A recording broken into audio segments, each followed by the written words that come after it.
Hi hello. இது ஒரு மர்மமான கதைங்க. கதை நல்லா இன்ட்ரெஸ்டிங்காக இருக்கும். கதையோட ஹெட்டிங் பார்த்திங்கன்னா கடைசி விளக்கு. வாங்க கதையை பார்த்துடலாம்.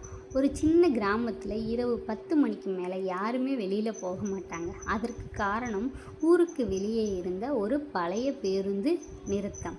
அந்த நிறுத்தத்தில் தினமும் இரவு 11 மணிக்கு மட்டும் ஒரு விளக்கு தானாக எரியும். ஒரு நாள் பாண்டி வேலை முடிச்சுட்டு வீட்டுக்கு போக அந்த வழியாக வந்தான். நேரம் சரியாக 11 மணி. வழக்கம் போல் அந்த விளக்கு எரிந்தது.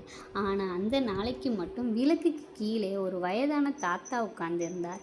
பாண்டி அருகில் போய், தாத்தா, இவ்வளோ நேரம் இங்கே ஏன் உட்காந்துருக்கீங்க என்று கேட்டான். தாத்தா மெதுவாக தலை நிமிர்ந்து, கடைசி பஸ் வரணும், அதுக்காக காத்திருக்கிறேன் என்றார்.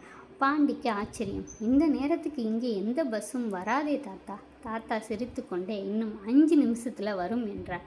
பாண்டி அங்கேயே நின்றான். சரியாக 5 நிமிடம் கழித்து தூரத்தில் ஒரு பஸ் சத்தம் கேட்டது. பஸ் மெதுவாக வந்தது. நிறுத்தத்துக்கு முன்னாடி நின்றது. கதவு திறந்தது.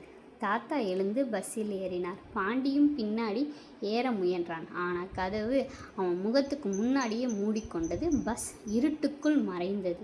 அடுத்த நாள் காலையில் பாண்டி அந்த விஷயத்தை ஊர் பெரியவர்களிடம் சொன்னார். அவர்கள் அதிர்ச்சி அடைந்தார்கள். நீ பார்த்தது 20 வருடத்துக்கு முன்னாடி இறந்து போன ராமசாமி தாத்தா. பாண்டி நடுங்கியபடி கேட்டான். அப்படின்னா அவர் ஏறின பஸ்? ஊர் பெரியவர் மெதுவாக சொன்னார். அந்த வழியில் அந்த பஸ் ரூட் 20 வருடத்திற்கு முன்னாடியே நிறுத்தப்பட்டுருச்சு. அந்த நாளிலிருந்து பாண்டி இரவு 11 மணிக்கு அந்த வழியில் செல்வதே இல்லை. ஆனால் இன்றும் ஒவ்வொரு இரவும் 11 மணிக்கு அந்த பழைய பேருந்து நிறுத்தத்தில் ஒரு விளக்கு மட்டும் எரிகிறது.